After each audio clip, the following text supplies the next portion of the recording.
भैया बहनों, वंदे मातरम। हमने कक्षा 6 के विज्ञान विषय की पुस्तक है वो निकाली है सभी, और उसके अंदर हमने पार्ट 2 भोजन के घटक, पहला जो वीडियो था वो आपने देखा होगा, पढ़ाई की होगी उसके अनुसार, जिसमें हमने प्रोटीन, वसा और कार्बोहाइड्रेट इनका परीक्षण किया था। अब पेज नंबर 11 निकालें, जिसमें बाईं ओर नीचे दिया है 2.2 विभिन्न पोषक हमारे शरीर के लिए क्या करते हैं, यानी जो पोषक तत्व होते हैं भोजन में वो हमारे शरीर के लिए कैसे लाभकारी, उनसे क्या क्या लाभ है वो देखिए। कार्बोहाइड्रेट मुख्य रूप से हमारे शरीर को ऊर्जा यानी शक्ति प्रदान करते हैं। वसा से भी ऊर्जा मिलती है। वास्तविकता यह है कि कार्बोहाइड्रेट की तुलना में वसा की समान मात्रा से हमें अधिक ऊर्जा प्राप्त होगी, यानी हम कार्बोहाइड्रेट जितने लें भोजन में उसके बराबर ही वसा भी लें, तो दोनों में से अंतर हम देखते हैं तुलनात्मक। तो जो वसा की समान मात्रा थी कार्बोहाइड्रेट के बराबर ही, लेकिन कार्बोहाइड्रेट से जितनी ऊर्जा मिलेगी उससे अधिक ऊर्जा वसा से मिलेगी, ये बताया गया है। वास्तविकता यह है कि कार्बोहाइड्रेट की तुलना में वसा की समान मात्रा से हमें अधिक ऊर्जा प्राप्त होती है। वसा और कार्बोहाइड्रेट युक्त भोजन को ऊर्जा देने वाला भोजन भी कहते हैं, यानी वसा और कार्बोहाइड्रेट जिस भोजन में है उस भोजन को हम क्या कहेंगे, ऊर्जा देने वाला या शक्ति देने वाला भोजन ये भी कहते हैं। परीक्षा में आ जाए कि हमें ऊर्जा या शक्ति किससे प्राप्त होती है, तो कार्बोहाइड्रेट और वसा से प्राप्त होती है।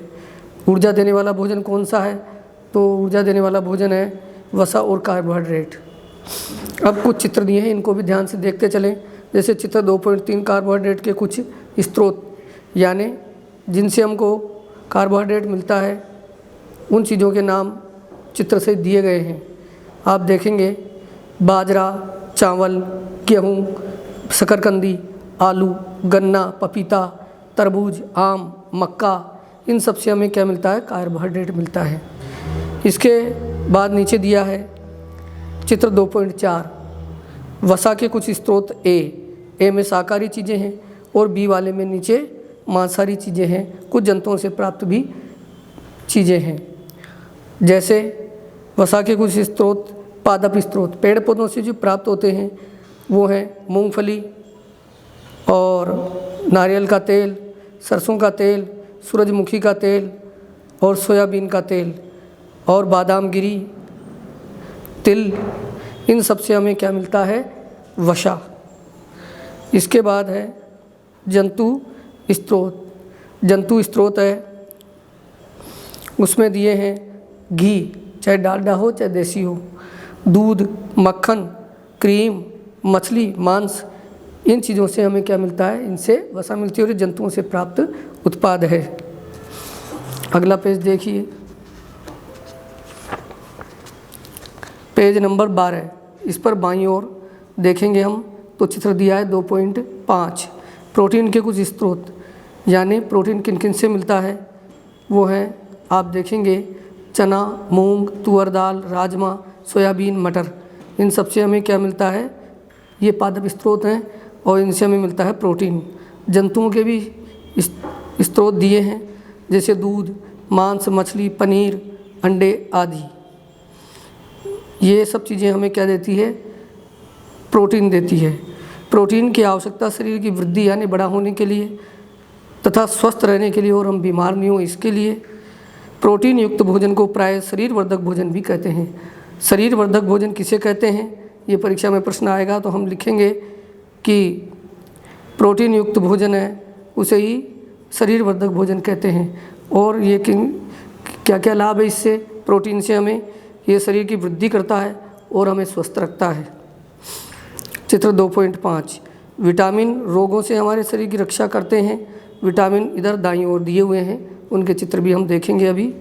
विटामिन रोगों से हमारे शरीर की रक्षा करते हैं, यानी बीमार नहीं होने देते हैं, बचाते हैं हमें।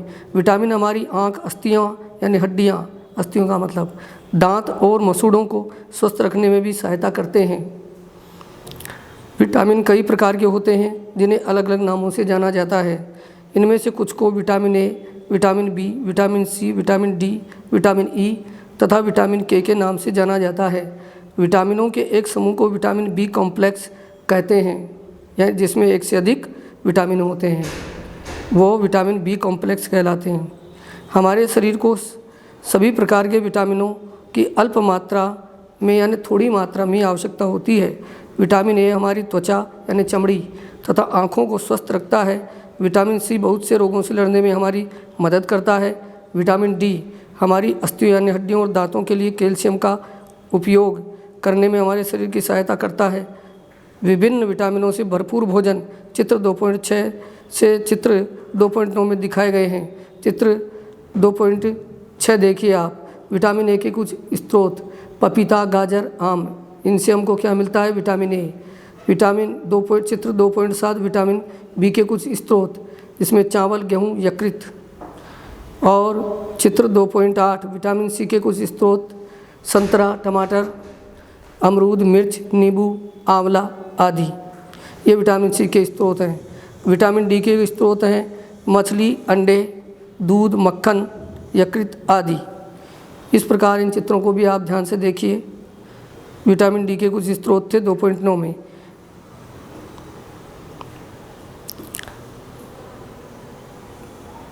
विटामिन ए हमारी त्वचा तथा आँखों को स्वस्थ रखता है, अभी हमने पढ़ा था।